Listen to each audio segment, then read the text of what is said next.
How did one of the world's wealthiest nations build its fortune on the backs of Holocaust victims? Throughout the 20th century, few countries evoked as much trust and stability as Switzerland. With its snow-capped mountains, precision watchmaking, and legendary neutrality, the Alpine nation became synonymous with safety and discretion. Yet beneath this pristine facade lay a darker truth, one that wouldn't fully surface for another 50 years.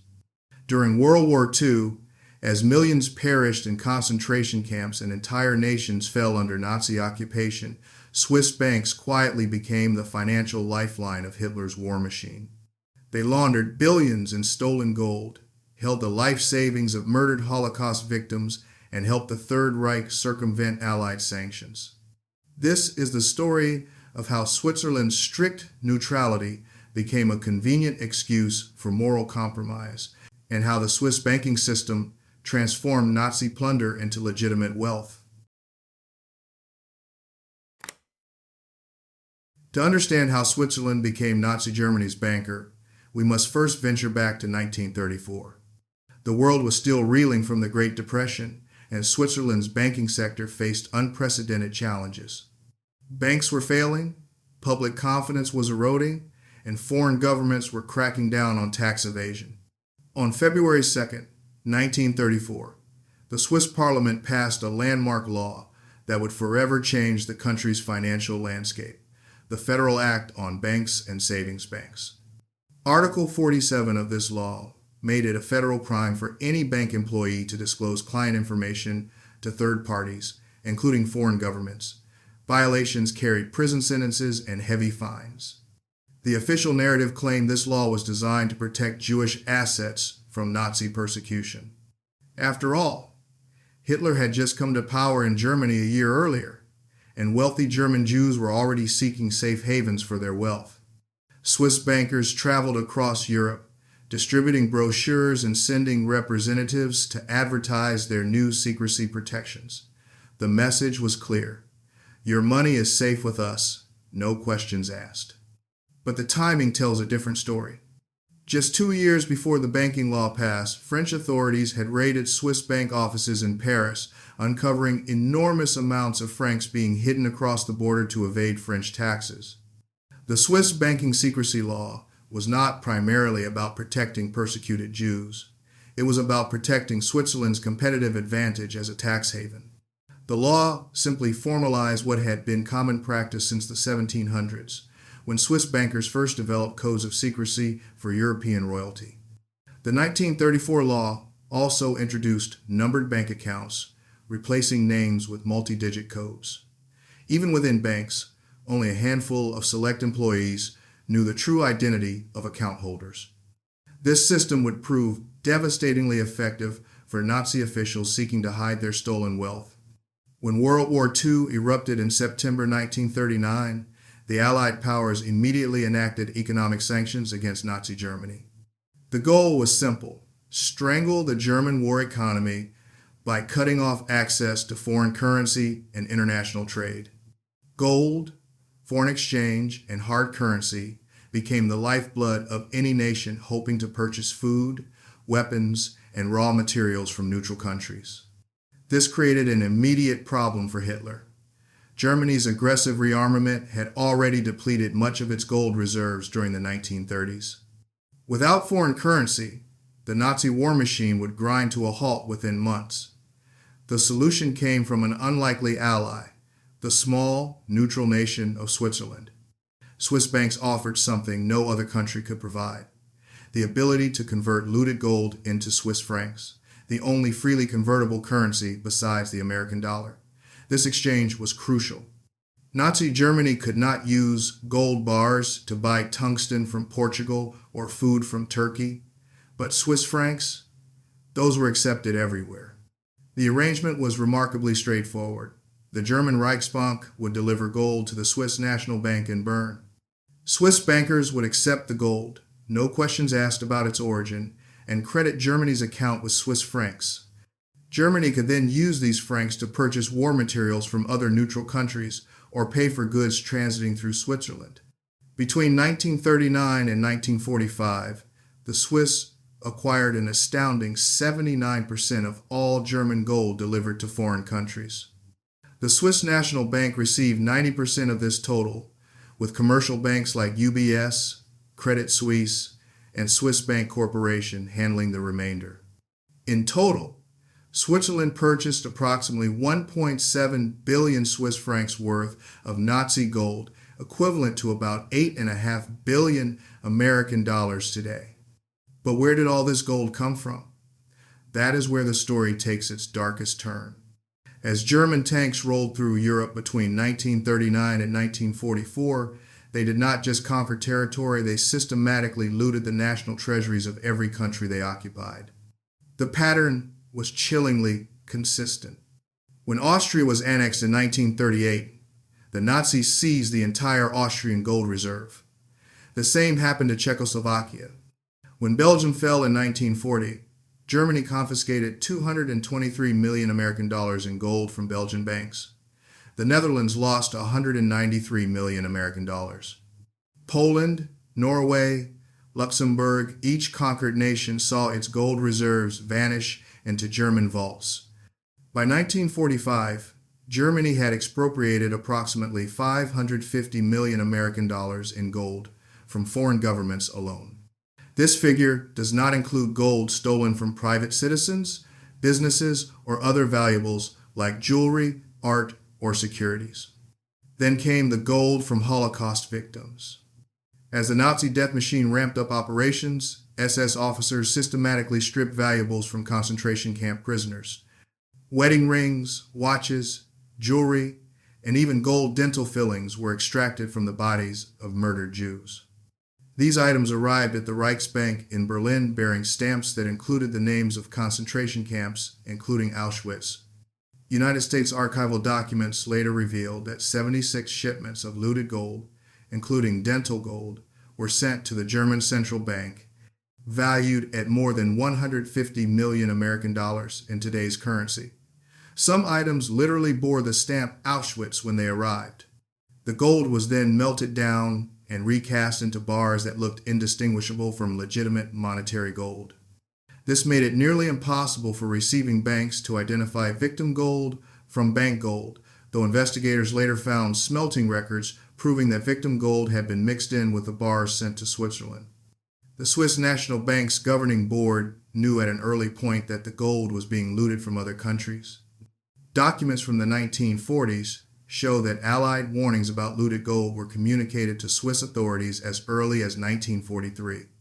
The London Declaration of January 1943 explicitly warned neutral nations that accepting looted gold and concealing enemy assets would not go unpunished. Swiss officials later claimed they had no way of knowing that the victims' gold was included in the shipments. But willful ignorance became increasingly difficult to maintain as the war progressed. By 1943, the Swiss National Bank had received over 440 million American dollars in gold from Nazi sources, with an estimated 316 million American dollars of that amount being demonstrably looted. The Swiss franc lifeline provided to Nazi Germany had devastating real-world consequences. Without Swiss cooperation, Germany would have run out of foreign currency by 1944, possibly earlier. The German war economy desperately needed imports: tungsten from Portugal for armor-piercing ammunition, food and raw materials from Turkey, and precision instruments and weapons from Swiss manufacturers themselves. According to German historian Willy Korte, without the continued help of Switzerland, the Nazis would have definitely run out of money, ammunition, and food in 1944. This timing is particularly significant. From mid-1944 to the end of the war in May 1945, the Nazis carried out some of their most horrific acts. During this period, more than 400,000 Jews were sent to Auschwitz alone. Hundreds of thousands of Allied and Axis soldiers died in the final battles across Europe. The question becomes inescapable: how many lives could have been saved if the war had ended a year earlier? Stuart Eisenstadt, the United States diplomat who led a comprehensive investigation into Swiss Nazi financial dealings in the 1990s, put it bluntly: the Swiss were the principal bankers and financial brokers of the Nazis, handling vast sums of gold and hard currency. Neutrality collided with morality. Too often, being neutral provided a pretext for avoiding moral considerations. The plaintiffs in the 1990s lawsuits against Swiss banks alleged that Switzerland's financial support prolonged World War II by at least 1 year. While the Berger Commission, Switzerland's own historical investigation, concluded that Swiss trade did not significantly prolong the war, the Commission was still highly critical of Swiss wartime policy, noting that business relationships with Nazi Germany continued well beyond what was necessary for maintaining neutrality. While Swiss banks profited from laundering Nazi gold, they simultaneously held the life savings of thousands of Holocaust victims.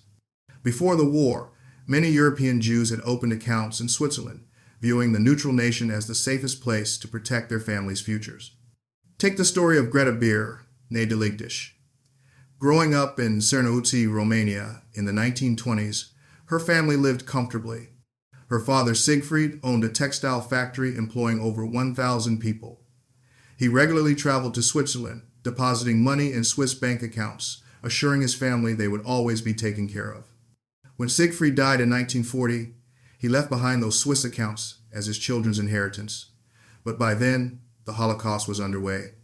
Greta survived the war, but when she tried to access her father's accounts in the decades that followed, she hit an impenetrable wall. Swiss banks demanded death certificates for deceased account holders. But the Nazis did not issue death certificates for people they murdered in concentration camps. Banks required original account documents that had been destroyed during the war.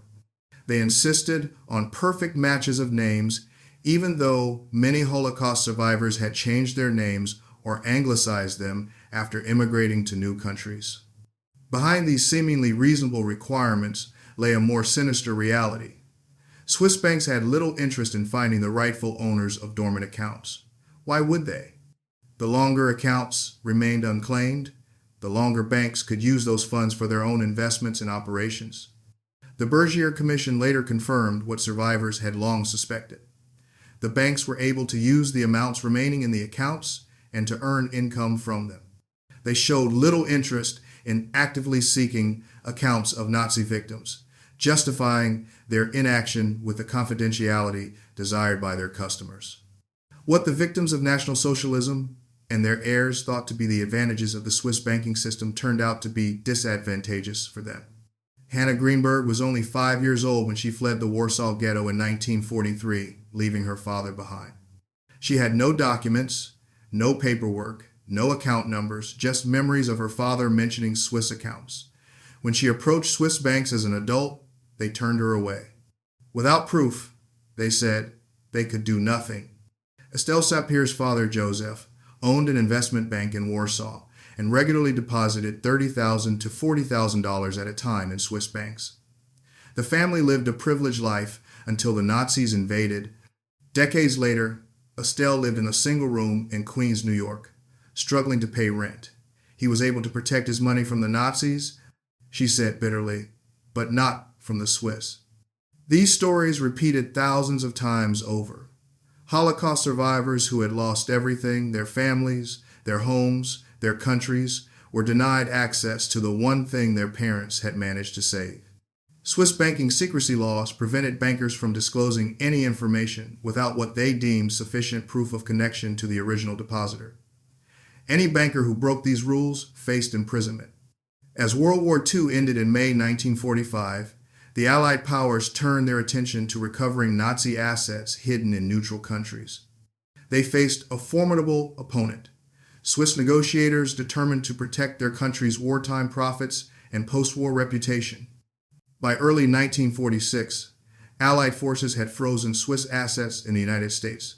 They blocked Swiss access to American markets. Several U.S. states threatened boycotts of Swiss companies and products. The message was clear: return to Nazi gold or face economic isolation. In March 1946, American, British, and French negotiators sat down with a Swiss delegation led by Minister Walter Stuckey in Washington, D.C. The Americans had done their homework. Intelligence reports indicated that Switzerland held at least $398 million worth of looted gold, nearly $5 billion in today's money. The U.S. State Department's own assessment concluded that $289 million would represent a reasonable settlement. But Stuckey proved to be a masterful negotiator. He exploited divisions between the Allied powers. He made strategic trips back to Switzerland to consult with his government, using delays as leverage. He played on America's growing concern about Soviet expansion and the emerging Cold War. Switzerland's financial centers, he implied, would be crucial allies in the fight against communism. The final agreement, signed on May 25, 1946, was a diplomatic triumph for Switzerland and a devastating loss for justice. Switzerland agreed to pay just 250 million Swiss francs, approximately $58 million at the time, or about $566 million today, in exchange for the Allies dropping all claims related to Nazi gold. This was barely 15% of the looted gold Switzerland had received. By one Swiss National Bank official's own admission during negotiations, Switzerland held more than $500 million worth of German gold in its vaults. The Allies settled for a fraction of what was owed. Even more galling, Switzerland refused to label this payment as restitution or reparations. Instead, they called it a voluntary contribution to the reconstruction of war-torn Europe. The Swiss successfully reframed their payoff for laundering stolen gold as an act of humanitarian generosity. The Washington Agreement included a side letter regarding dormant accounts of Holocaust victims. The Swiss delegation stated that Switzerland would examine sympathetically the possibility of making airless assets available for relief and rehabilitation. This vague promise would haunt Switzerland for the next 50 years. As part of the deal, the United States unfroze Swiss assets and lifted economic sanctions. Switzerland regained access to international markets. Life returned to normal for everyone except Holocaust survivors seeking their families' accounts. Only one member of the U.S. Congress appears to have questioned the deal. Representative Joseph Baldwin, a New York Republican, sent a telegram to President Harry Truman expressing his profound disturbance that $58 million out of a reliably estimated $300 million of gold looted by Germany from our allies seems completely inadequate. Baldwin's objections went nowhere. The Cold War was beginning, and America needed Switzerland as an ally. The matter was considered closed. For nearly half a century, Switzerland successfully buried its wartime history. The country's carefully cultivated image as a neutral, humanitarian nation remained intact. Swiss banks continued to grow, becoming giants of international finance. The money in dormant accounts earned interest, swelling over decades, while Holocaust survivors struggled in poverty. Switzerland made token gestures toward accountability. In 1962, a Swiss federal decree required banks to survey dormant accounts from the Nazi era. The banks reported finding just 961 accounts totaling 9.5 million Swiss francs, about $32 million in 1995 dollars. Even at the time, this figure seemed absurdly low given the number of Jews who had fled to Switzerland or deposited money there before the war. In 1995, another survey found virtually the same amount. Swiss authorities presented this as evidence that the matter had been properly handled. Jewish organizations suspected the truth was far different. Throughout this period, some Holocaust survivors continued their lonely battles with Swiss banks. They submitted claims, provided what documentation they could, and were systematically denied. The Swiss banking system had perfected a bureaucratic stone wall that proved impenetrable. Credit Suisse, meanwhile, maintained bank accounts for an estimated 12,000 Nazis who had fled to South America after the war. An Argentinian investigation revealed these accounts remained active for years, allowing escaped war criminals to access their wealth from comfortable exile. The irony was bitter. Swiss banks honored Nazi accounts while denying access to the accounts of their victims. Everything changed in 1994 when Elon Steinberg, executive director of the World Jewish Congress, charged that Swiss banks still held between 10,000 and 20,000 dormant accounts containing the assets of Holocaust victims. This number far exceeded anything Swiss banks had ever admitted. What followed was a perfect storm of pressure that finally forced Switzerland to confront its past. In January 1997, a night security guard named Christoph Meili was making his rounds at Union Bank of Switzerland when he discovered something that would change everything. Two carts sat outside the bank's shredding room, filled with old documents and ledgers. Meili looked closer. The documents dated back to World War II and included records of transactions with German companies and real estate holdings in Berlin during the Nazi era. The bank was destroying wartime records. Meili made a split-second decision that would make him a hero to many and a criminal in his own country. He took two thick ledgers and turned them over to the Swiss-Israeli Cultural Association. When Swiss authorities learned what he'd done, they issued a warrant for his arrest for violating banking secrecy laws. Meili fled to the United States, where he testified before Congress about what he'd witnessed. The revelation that Swiss banks were still shredding evidence 50 years after the war sparked international outrage. U.S. Senator Alphonse D'Amato organized aggressive Senate Banking Committee hearings. State and local governments across America threatened sanctions and boycotts of Swiss banks. The city of Los Angeles froze Credit Suisse's ability to do business in California. President Bill Clinton personally got involved after meeting with Edgar Bronfman, heir to the Seagram's fortune and president of the World Jewish Congress. Clinton ordered his Undersecretary of Commerce, Stuart Eizenstat, to conduct a comprehensive investigation using all available U.S. government archives. The Eizenstat report, released in May 1997, was devastating. Based on 14 million pages of U.S. government documents, it documented in meticulous detail how Switzerland had served as Nazi Germany's banker. The report accused Switzerland of prolonging the war, knowingly accepting looted gold, and systematically denying Holocaust survivors access to their families' accounts. Switzerland initially reacted with defensiveness and anger. In December 1996, Swiss Economics Minister Jean-Pascal Delameraz called demands for compensation nothing less than extortion and blackmail. His comments provoked such international fury that he was forced to apologize within weeks. But the evidence kept mounting. The Swiss government established its own independent commission of experts, known as the Bergier Commission, led by historian Jean-François Bergier. Unlike previous Swiss investigations, this commission received unprecedented powers, unrestricted access to bank archives, authority to prevent document destruction, and a budget that eventually reached 22 million Swiss francs. Separately, former Federal Reserve Chairman Paul Volcker agreed to chair another investigation focused specifically on dormant accounts. The Volcker Commission conducted the most comprehensive audit in Swiss banking history, examining 4.1 million accounts from 254 banks that existed between 1933 and 1945.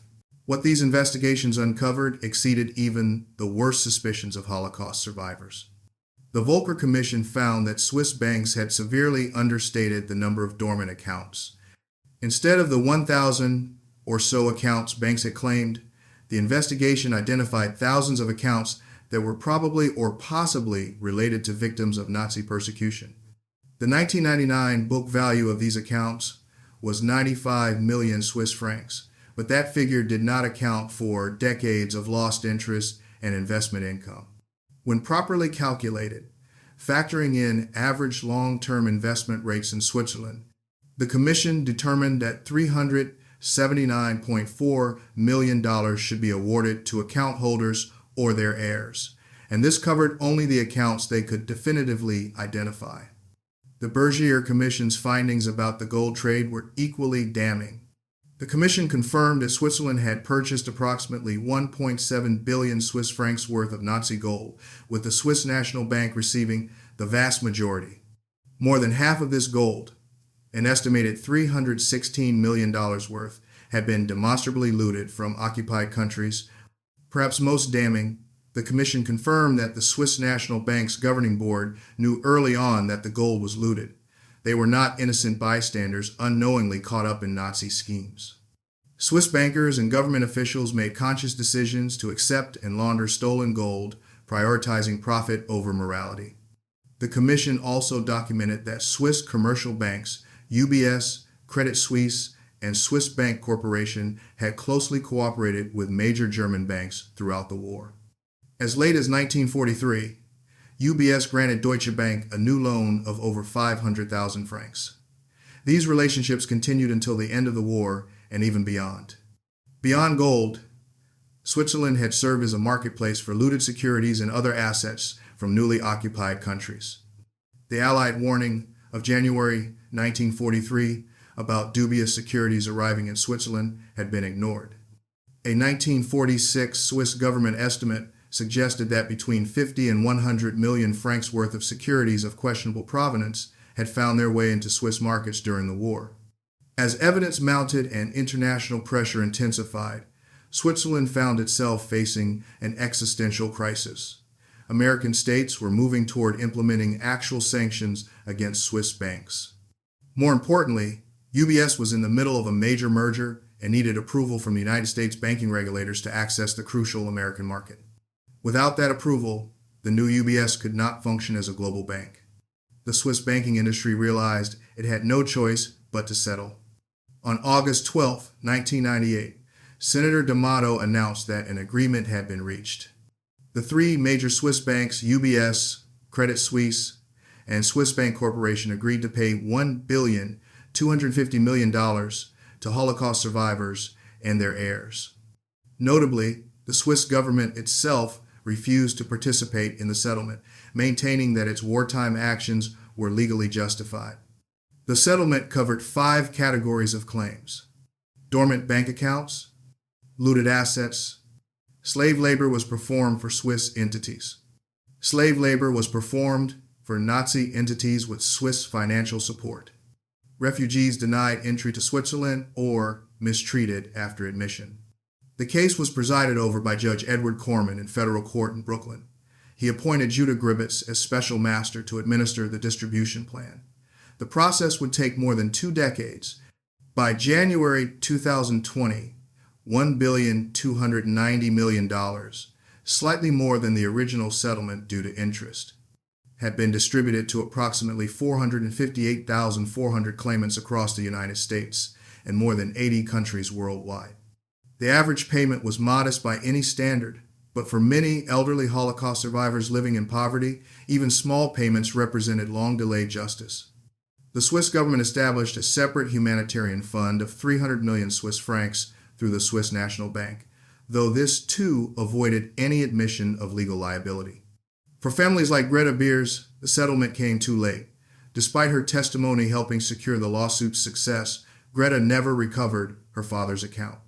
She spent her final years knowing that her father's money had enriched Swiss banks while she struggled to make ends meet. The revelations of the late 1990s shook Switzerland to its core. For the first time, the country was forced to confront the gap between its self-image as a neutral humanitarian nation and the reality of its wartime collaboration with Nazi Germany. The debate became a defining feature of Swiss identity. How could a nation that prided itself on neutrality justify profiting from genocide? How could banks that position themselves as trustworthy guardians of wealth explain systematically denying Holocaust survivors access to their families' accounts? Swiss public opinion was deeply divided. Many Swiss citizens genuinely believed their country had been treated unfairly, that the accusations were exaggerated, and that Switzerland had only done what was necessary to survive. Others recognized that neutrality had been used as a convenient excuse for moral cowardice and greed. The investigations continued past the settlement. The Bergier Commission did not release its final report until March 2002. Beyond documenting financial crimes, the Commission examined Switzerland's refugee policy during the war and found it appalling. The report confirmed that in 1938, even before the war began, the Swiss government had requested that Nazi authorities stamp all passports of German Jews with a J, so Switzerland could more easily identify and refuse them entry. Swiss border guards had orders to turn away Jewish refugees fleeing Nazi persecution. Thousands were sent back to face certain death. The financial dealings were only part of a larger pattern. Switzerland had repeatedly chosen profit and self-preservation over human decency. Quantifying exactly how much Switzerland profited from its wartime dealings with Nazi Germany remains difficult. Swiss banks and the government have never fully opened their books, and some records were destroyed, like those Christoph Mailly witnessed being shredded in 1997. But we can piece together a rough picture from available evidence. The 1.7 billion Swiss francs in Nazi gold that Switzerland purchased translates to approximately $8.5 billion in today's currency. Switzerland eventually returned only about 15% of this gold under the Washington Agreement, keeping the rest. The dormant accounts of Holocaust victims represented hundreds of millions more. The banks used these funds for decades, earning investment income while the accounts sat dormant. When you factor in 50 years of compound interest at Swiss investment rates, even relatively modest account balances would have grown substantially. Then there were the transaction fees. Every gold conversion, every account transfer, and every financial service provided to Nazi Germany generated fees for Swiss banks. The Swiss National Bank charged Germany for converting gold to francs. Commercial banks earned spreads on currency exchanges and commissions on securities trades. Beyond banking, Switzerland's economy as a whole benefited from continuing trade with Nazi Germany. Swiss manufacturers sold weapons, ammunition, and precision instruments to the Third Reich throughout the war. Swiss refineries processed looted gold, adding their quality stamps to bars made from the dental fillings of Holocaust victims. After the war, Switzerland emerged as one of the world's wealthiest nations. Its banking sector grew into an international powerhouse. The country's reputation for financial discretion and stability attracted clients from around the globe. How much of this post-war prosperity was built on blood money? The answer is uncomfortable and unclear. What is clear is that Switzerland, as a nation and as a banking industry, profited enormously from World War II, while most of Europe was reduced to rubble. The Alpine fortress stood untouched while millions died, and Swiss vaults filled with gold stolen from the dead. The scandal of the 1990s did not end Swiss banking secrecy, but it did begin its slow erosion. The rest of the world had finally seen what that secrecy protected, not just tax evasion, but active collaboration with genocide. International pressure mounted through the 2000s and 2010s.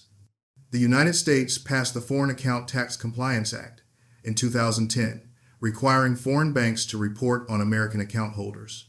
Switzerland signed agreements with over 100 countries for automatic exchange of information, ending the era when foreigners could truly hide money in Swiss accounts. In 2017, Switzerland adopted the Common Reporting Standard, requiring Swiss banks to automatically share certain financial information with foreign tax authorities.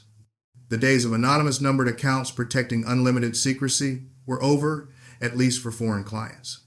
For Swiss citizens, banking secrecy protections remain largely intact. But Switzerland's banking industry has had to adapt. Banks now emphasize their expertise in wealth management and investment rather than secrecy alone. They have invested heavily in compliance and due diligence systems. Yet the industry's core business model has not fundamentally changed. Switzerland remains one of the world's largest offshore financial centers, managing trillions of dollars in assets.